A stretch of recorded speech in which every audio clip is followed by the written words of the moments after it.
Del 1 al 15, en el día de hoy comenzamos una nueva serie de sermones, ¿verdad?, titulada Yo soy el buen pastor. Hemos querido utilizar, ¿verdad?, el mes de la apreciación pastoral, no solo para la apreciación de los pastores que estamos aquí cuidando ovejas de otros, ¿verdad? Nosotros no merecemos ningún reconocimiento y agradecemos a la iglesia por todos los detalles el domingo pasado, pero nosotros no somos merecedores de ninguno, ni de regalos, ni de detalles. Todo es por gracia. Lo recibimos con alegría, pero aclaramos que no somos merecedores de eso. Amén. Pero hoy yo quiero apreciar, todo este mes queremos apreciar y ver de cerca al buen pastor. Así que vamos a Juan capítulo 10, verso del 1 al 15.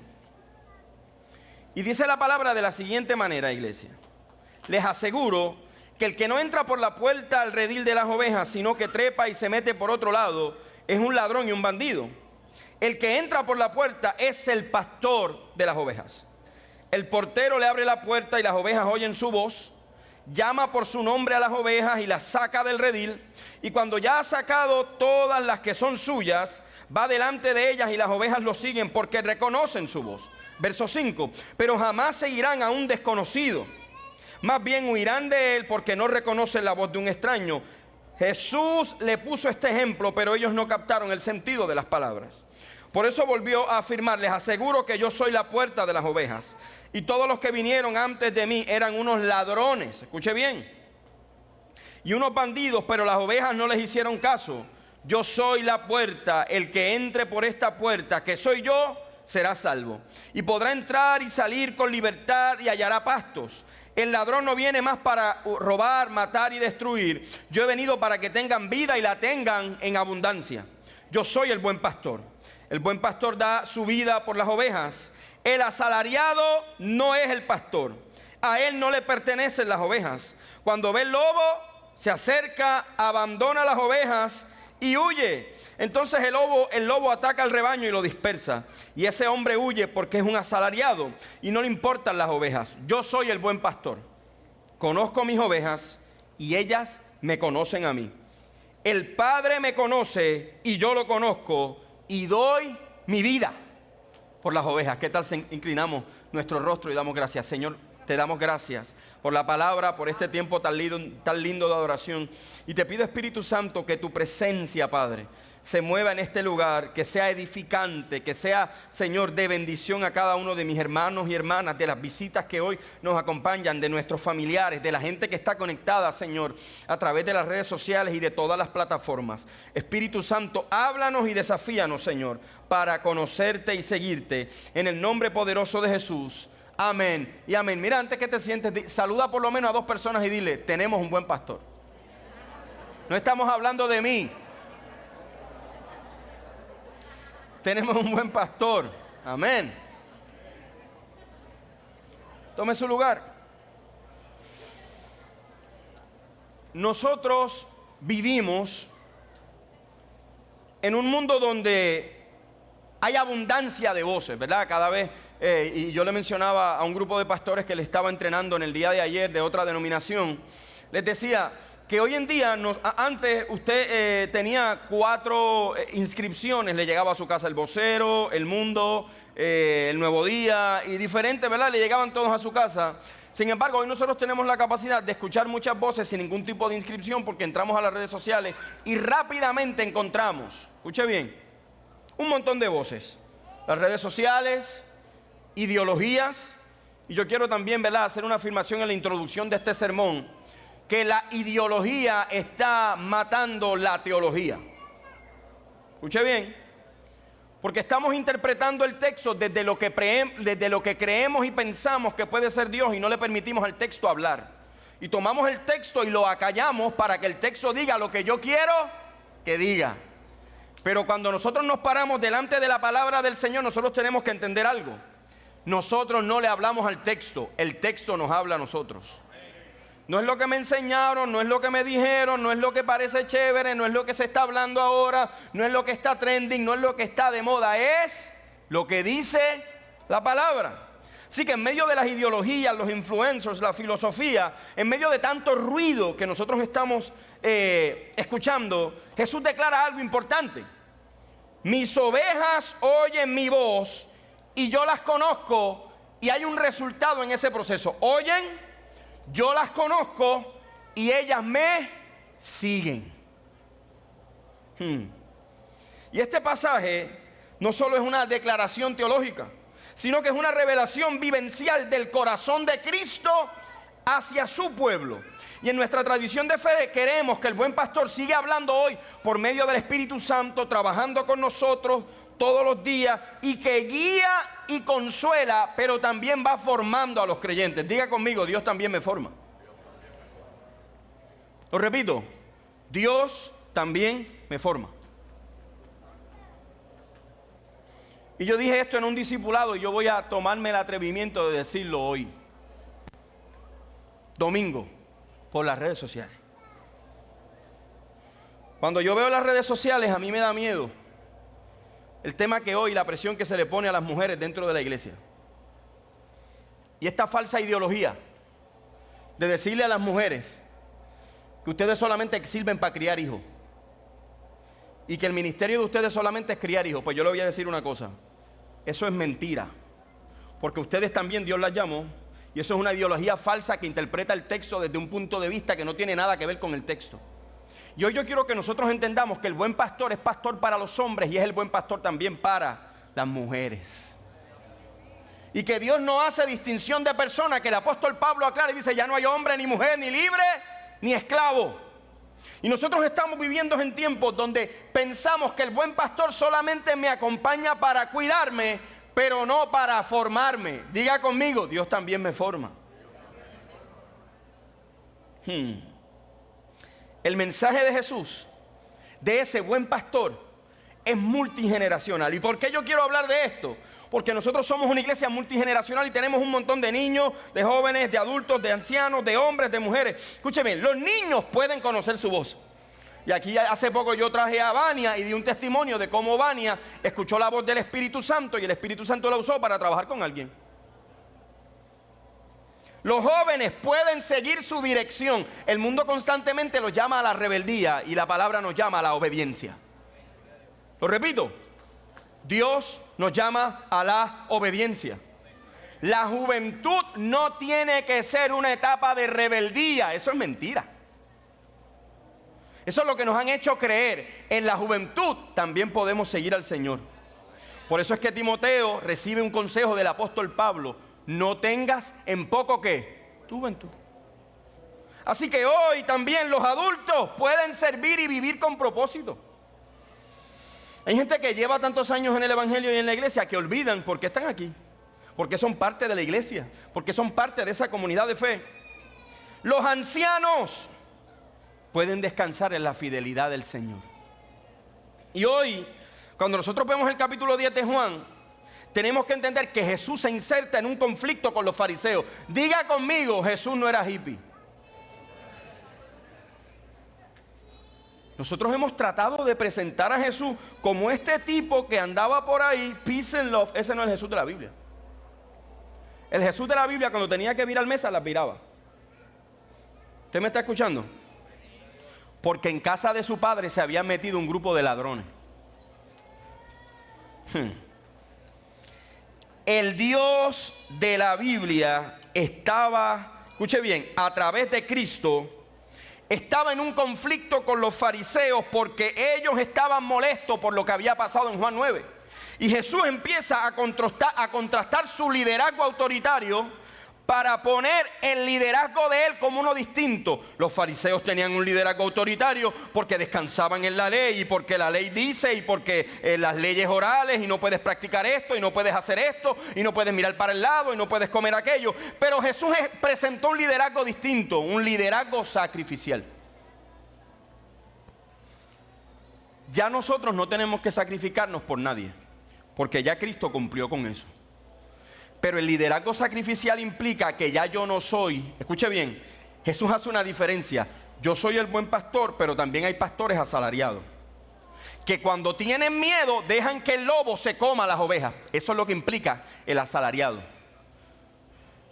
Yo voy a tomar el dinero y me voy a ir corriendo, ¿Por qué Jesús está hablando de esto? Porque la mayoría de los pastores en los tiempos de Jesús, específicamente en el siglo I, hacían lo siguiente: velaban ovejas de otro. Y este pasaje se interpreta como una manifestación del carácter de Cristo, sostenido por la presencia activa del Espíritu Santo, que está hoy cuidando a su iglesia. ¿Por qué estamos aquí? ¿Cómo yo sobreviví a un momento complejo? ¿Cómo sobrevivimos un divorcio? ¿Cómo sobrevivimos un momento de dificultad? ¿Cómo sobrevivimos cuando perdimos todo? ¿Cómo sobrevivimos cuando el negocio va mal? Porque tenemos a alguien que nos cuida. Y Gordon Fee afirma algo que a mí me encanta. El Espíritu Santo no solo representa a Cristo, sino que actualiza su presencia en medio del pueblo. Que lo de ayer fue glorioso, pero Dios tiene también una nueva experiencia para nosotros hoy. Y podemos de manera vivencial experimentar el cuidado de Dios. Y yo soy bien preguntón. Y yo le decía a Melanie, a la pastora, que yo tenía una pregunta hace tiempo en mi cabeza. ¿Por qué el pastoreo de ovejas no usa soga? Nunca nosotros vemos, ¿verdad? Yo le pedí a los líderes que me dejaran esto aquí porque va directamente con lo que vamos a estar trabajando este mes. ¿Por qué el pastoreo de la Biblia no habla de sogas? No habla de amarrar. Para que entienda lo que era pastorear en el Antiguo Testamento y cómo Dios, siendo rey, dice: no, yo soy pastor. El pastoreo era una de las ocupaciones más antiguas y fundamentales de la vida de Israel. Abel fue pastor, Génesis capítulo 2. Abraham, Isaac y Jacob eran pastores nómadas, Génesis capítulo 13. Moisés y David también fueron pastores antes de ser llamados por Dios, y podemos encontrarlo en Éxodo capítulo 3. El oficio del pastor implicaba las siguientes cosas, y mire para acá: guiar a los rebaños a pastos y aguas seguras, protegerlos de animales salvajes y ladrones, sanar y cuidar las ovejas heridas, y contar y conocer cada oveja individualmente. Eso es difícil, porque ellas se parecen, y si están lavaditas todas y se ven bien blanquitas, pero hay ovejas que son de color negro también. ¿Cómo podemos identificar? El pastoreo en la Biblia y en el texto de Israel, especialmente en la Biblia hebrea, se convirtió en una metáfora espiritual. Jehová es mi pastor y nada me faltará, dice Salmo 23:1. Pero también Ezequiel 34:15 dice: yo mismo apacentaré mis ovejas. Escuche bien, la pastoral de Cristo y de Dios en la Biblia señala algo hermoso: la fidelidad de Dios como cuidador de su pacto. Dios no envió a un ángel para cuidar el pacto de amor con la humanidad. Él vino para cuidar el pacto y decirle: yo los amo con amor inagotable. Él no solamente promete, Él cuida la promesa, Él cumple la promesa. El trabajo del pastor en tiempos de Jesús, siglo I, antes o después de Cristo, bajo el dominio romano, el pastoreo era una ocupación común, pero era marginal. Los pastores en los tiempos de Jesús no entraban a las sinagogas ni eran parte del liderato religioso, por una razón importante. Número uno, porque eran de la clase más humilde, porque vivían fuera de las aldeas en las inclemencias del tiempo, y porque se veían como gente sospechosa. Diga conmigo: sospechosa. ¿Usted sabe por qué se veían sospechosos? Porque no cumplían con los rituales de los animales. Ellos no cumplían con los rituales religiosos. Y Dios está diciendo de sí mismo: ustedes ven los pastores como gente sospechosa, y yo les digo que yo soy el buen pastor. Que yo soy como la gente de los márgenes, como los pobres, como los que nadie ama. Que yo no soy ese rey que ustedes esperan, que es grandioso y gigante. Yo soy el buen pastor. Habían funciones. El pastor caminaba delante de las ovejas, no detrás como en otras culturas. Juan 10:4, y cuando ha sacado fuera todas las propias, va delante de ellas y las ovejas le siguen. Había protección, usaba una vara como defensa, pero usaba también cayado para la formación y la corrección. En zonas áridas, el pastor tenía la responsabilidad de buscar lugares donde hubiera agua. Y los que hemos tenido la oportunidad de ir a Jordania, Israel o el Medio Oriente, sabemos cuán amplio y cuán complejo pueden ser los desiertos. ¿Quiere que le diga algo? Los pastores de la tierra, los que cuidamos el rebaño de otros, como los del siglo I después de Cristo, no estamos llamados para decirle a la gente cómo vestirse y cómo vivir y qué hacer. Estamos llamados para predicar la palabra. Lo repito, nosotros no estamos llamados para decirle a la gente cómo vivir o cómo vestirse. Nosotros estamos llamados para predicar la palabra, y a usted le toca ser una oveja que no necesita soga para seguir a su Señor. Lo repito, si usted no quiere seguir al Señor, ni se piense que yo voy a amarrarlo. Porque si la voz de Jesús y el cuidado del pacto del Cristo, de la Biblia, no es suficiente para usted, eso es su responsabilidad. Y no hay manera de yo convencerle a usted de seguir a Cristo si usted no se rinde delante de Él. El problema es que hoy tenemos un montón de cristianos que lo que quieren es que el pastor le ponga una soga. Se equivocó de iglesia. No es con soga, es por amor. Mis ovejas oyen mi voz y me siguen. Pastor, siga.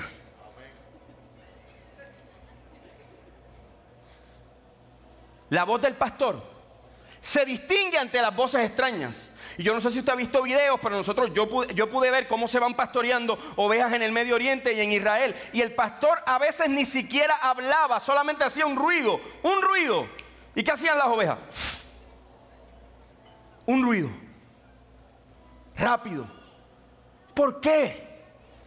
Porque el verbo oír, escuche bien, de Juan capítulo 10:3, en el griego no significa solo escuchar, sino reconocer y responder. Diga conmigo, no es cuestión de escuchar.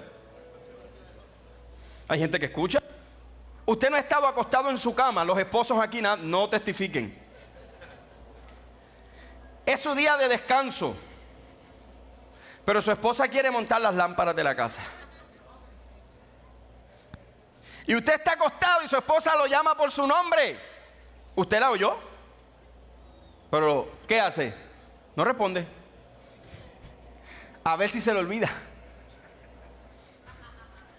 Pero la palabra que se utiliza en el contexto original de Juan 10, oír significa escuchar, reconocer y responder. Aleluya.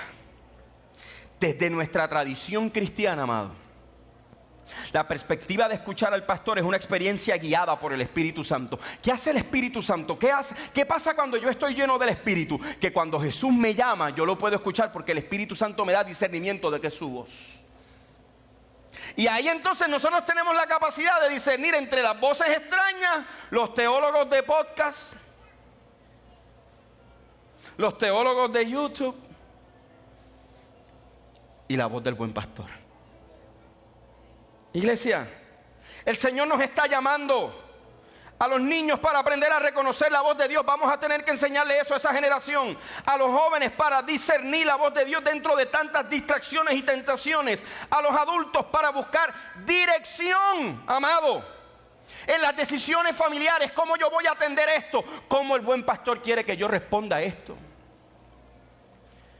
El Espíritu Santo hoy es esa voz que nosotros le llamamos la voz interior. No es una voz interior. Es la persona del Espíritu Santo. Que cuando estamos haciendo algo mal, usted sabe, nos dice, hey, cuidado, no es la decisión correcta. No es un impulso interno, es el Espíritu Santo. Que cuando no estamos viviendo en obediencia, algo nos aprieta el corazón. Aleluya. Escuche bien. El discernimiento en nuestro contexto pentecostal es escuchar colectivamente la voz de Cristo a través del Espíritu Santo para dirigir la comunidad de fe. Repito, para dirigir la comunidad de fe. Y el cuidado pastoral también nos deja ver algo hermoso de Cristo, que no somos un número. Diga conmigo, no soy un número. Dentro de muchas congregaciones lo que queremos tener es un almacén de gente sin conocerlas. Juan 10:3, en esa última parte del verso dice lo siguiente: a sus ovejas llama por su nombre. Conocer por nombre implica intimidad. el Dios que me eligió, el Dios que me miró, el Dios que ha trabajado conmigo. ¿Cómo que conoce mi nombre? Porque Él sabe quién yo soy. Jesús se revela como un pastor que personaliza su cuidado, que es el que cuida el rebaño, pero también sabe quién es cada cual. Dios conoce el nombre de cada niño, de cada joven, de cada adulto. Él no te ve como uno más. Escucha bien, en la comunidad de fe el rebaño no es un sistema, es una familia. Lo voy a volver a repetir. En la perspectiva cristiana, la comunidad de fe no es un corillo de gente que yo siento los domingos para hacerme el rockstar del altar. Eso no es lo que dice la Biblia. La Biblia lo que está diciendo es que Él conoce mi nombre y que yo soy parte de la comunidad, y que el sistema comunitario no es un sistema de empleo, no es un sistema de empresa, no es un sistema secular, es un sistema familiar donde vamos respondiendo.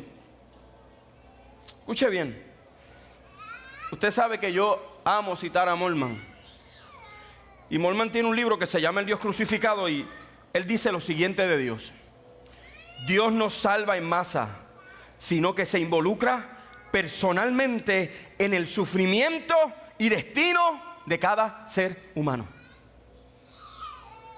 Dios no está lejos mirando cómo sufre la gente. O sea, ¿usted cree que a Dios le duele más el sufrimiento de Israel que el de los palestinos en Gaza? ¿En serio? Usted puede entender que Dios está sufriendo con Israel, pero también está sufriendo con los de Gaza. Que Dios también está abrazando a la gente que no tiene nada que comer, que no tiene nada que beber, que no tiene un espacio. Y yo no estoy entrando en el ¿estás de acuerdo con este o con el otro? Es que yo estoy hablando del Dios que se identifica con las personas y no con las masas. ¿Qué implica la pastoral de Cristo? La intimidad que produce confianza y obediencia. El verbo conocer expresa una relación íntima que refleja la comunión entre el Padre. O sea, yo conozco a mis ovejas, pero Jesús también dice, pero yo conozco a mi Padre y mi Padre me conoce a mí. Y yo no tengo relevancia ni soy poderoso porque sé sanar gente. Yo no soy un milagrero que anda por la calle. Es que yo conozco a mi Padre y mi Padre me conoce a mí. La intimidad con Cristo no es teórica, es vivencial. ¿Y dónde yo puedo experimentar su cuidado y dejarme cuidar? Sin soga. ¿Me deja predicar? Déjeme predicar 2 segundos. Hay gente que no quiere venir a la congregación, pero nos llaman para orar. Mire de lo que se trata lo vivencial. Pastor, siga. Voy a seguir. Deme 2 segundos. Lo que es vivencial es la oración, la adoración y los momentos donde el Espíritu Santo toma nuestro espíritu y le dice, tranquilo que yo soy tu cuidador. Tranquilo que yo estoy contigo. Pero ¿dónde está eso? En la experiencia comunitaria. No es en casa orando como un ermitaño. Ese no es el diseño bíblico de la iglesia. Yo no soy iglesia solo porque conozco a Cristo. Yo soy iglesia porque soy parte de una asamblea. La palabra iglesia implica la asamblea pública que se reúne para atender asuntos, y cuando lo trasplantamos hacia el reino de Dios para atender los asuntos del reino. Pero esos asuntos también yo estoy ahí.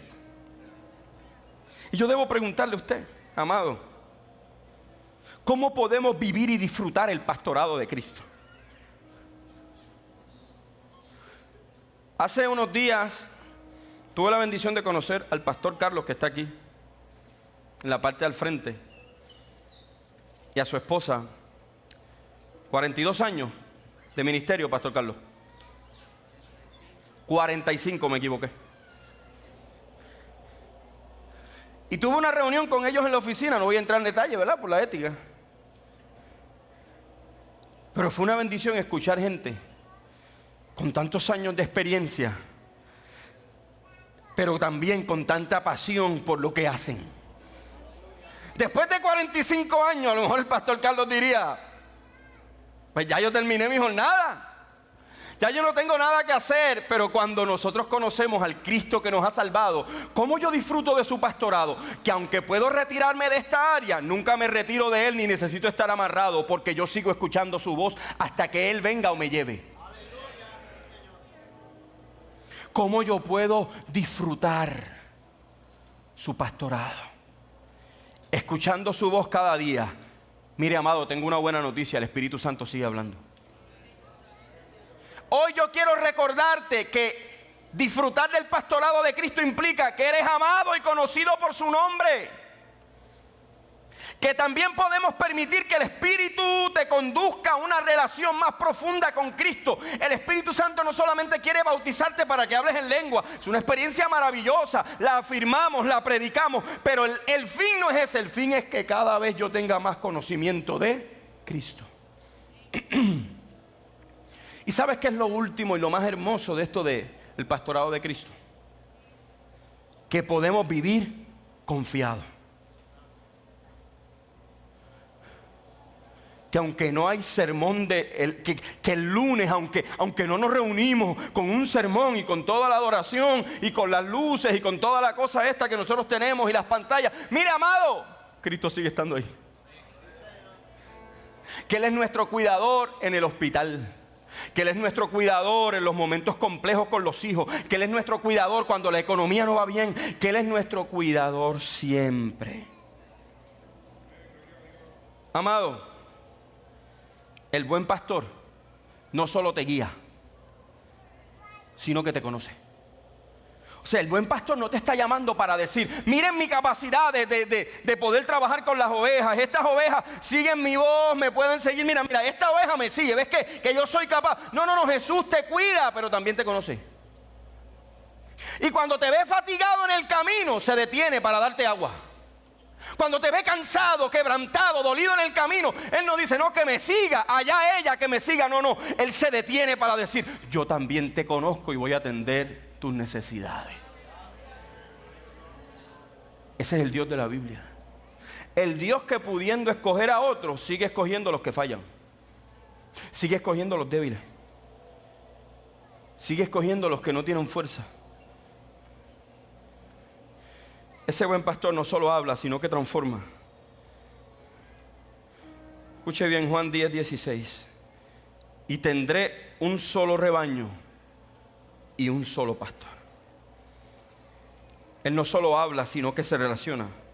Él no solo promete vida, sino que entrega su vida para dar vida. Y hoy cada generación de la iglesia, niños, jóvenes, adultos, ancianos, podemos decir con gozo lo que dijo el salmista en el Salmo 23, verso 1. El Señor es mi pastor y nada me faltará.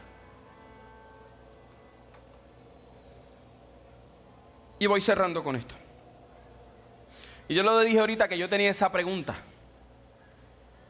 de por qué no se usaba soga. Si es más fácil tomar todo al rebaño, amarrarlo y guiarlo. Es más fácil. Pero el pastoreo bíblico se basa en relación, no en control. Lo voy a volver a decir. El pastoreo bíblico se basa en relación, no en control. Mírame, por favor. Yo voy a visitarte, yo voy a darte seguimiento, yo voy a cuidarte, yo voy a acompañarte en el hospital, pero no te voy a obligar.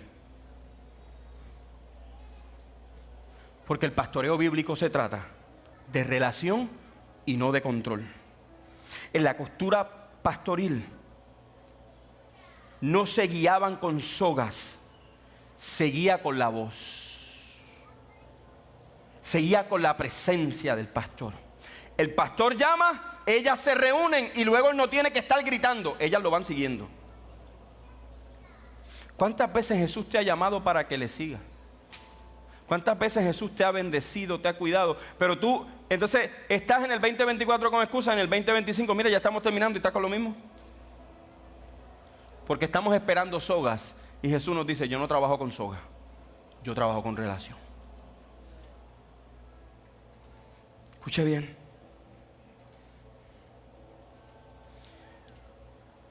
Nosotros los que fuimos a Jordania, el grupo que fue de aquí, estuvimos entre beduinos y nos quedamos con los beduinos en el desierto.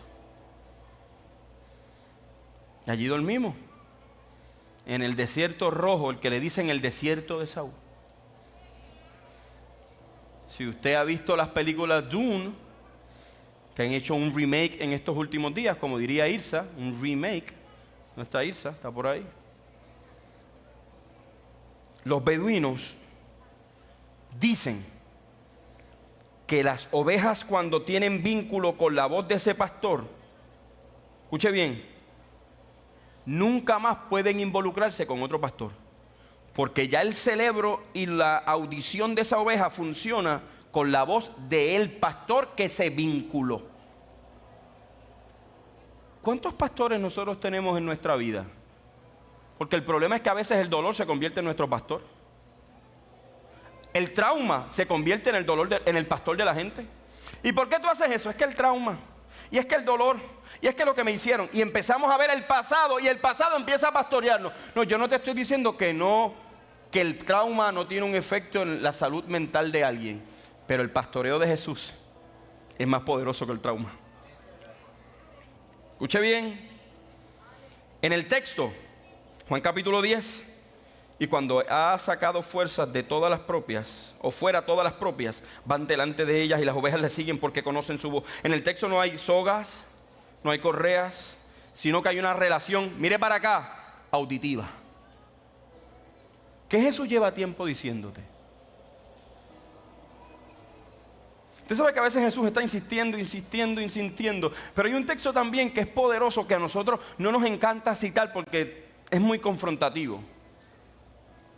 Que el Espíritu del Señor, ¿no qué? No contenderá para siempre con el hombre. Él constantemente te va a llamar, va a trabajar contigo, pero no te va a amarrar. El terreno montañoso y los valles estresos facilitaban que el pastor guiara con voz y con bastón. Escuche bien, y cierro con esto. Las ovejas tenían una relación auditiva con su pastor. No era coerciva, no era de fuerza. Si no haces esto, Dios no te bendice. Aquí en esta iglesia no somos una iglesia de superfe. Aquí no creemos en la prosperidad de mentira. Aquí creemos en la prosperidad bíblica. ¿Cuál es la prosperidad bíblica? Que antes de yo darle diezmos y ofrenda a Dios, ya Dios me dio. Que yo no tengo que darle nada a Dios porque yo no lo puedo comprar. Que mis diezmos y mis ofrendas no mueven a Dios. Que es una responsabilidad que yo tengo con el reino. Pero que si yo le doy mucho, Dios no me da mucho. Es que Dios me dio mucho antes de yo darle nada. Que yo no le doy para que Él me dé. Porque ya, escucha bien, yo estoy dando porque ya me dio. El pastor de la Biblia no es el asalariado. Es el pastor que dice, yo soy la puerta del redil. Y escuche bien, el redil es un espacio en cemento que pudiese tener techo, pero en la mayoría en aquel tiempo no tenían techo. Era un pedazo de piedra y ponían las piedras hacia alrededor y metían las ovejas en el redil. Pero ¿saben qué pasaba con ese redil? Que no tenía puerta. Y el pastor tenía esta responsabilidad: ser la puerta del redil. ¿Qué implicaba eso? Escuche bien. Implicaba que no había protección entre el lobo y las ovejas. Que era el pastor el que tenía que estar ahí. Que el redil no tenía una puerta, sino que el pastor se ponía en medio del peligro y las ovejas. Y Jesús está diciendo, oye, yo no las voy a amarrar, yo las voy a llamar. Pero también entiendan que yo soy la puerta y las voy a cuidar, no importa lo que esté pasando a su alrededor. Las ovejas se mueven libremente. Y a veces nosotros vivimos vidas, mire, normal. Pero qué bueno es saber que aunque yo no estoy amarrado, Él sabe dónde yo estoy. Que Dios no necesita controlarme. Él lo puede hacer, pero no lo va a hacer. Porque Él prefiere cuidarme. Y en el cuidado enamorarme. En el cuidado enseñarme a conectar mi oído con su voz. Yo soy el buen pastor. ¿Y usted sabe qué? El Dios que nos cuida nos permite vivir libremente pero hay una supervisión atenta y cercana de su gracia. De su gracia. De su gracia. Que no importa lo que tú hayas hecho, escuche bien lo que quiero decir, que no importa cuán malo hayamos sido, Él sigue cerca. Que no importa cuántas raíces de amarguras teníamos en el corazón, cuántos traumas nos infligieron, cuánto dolor, quién nos dejó en el camino, que no importa cuántas veces fallamos, que no importa lo que pasó en la iglesia aquella, que no importa lo que pasó en mi matrimonio aquel, que no importa lo que pasó en mi trabajo, Él sigue cerca. Sin tener que amarrarte,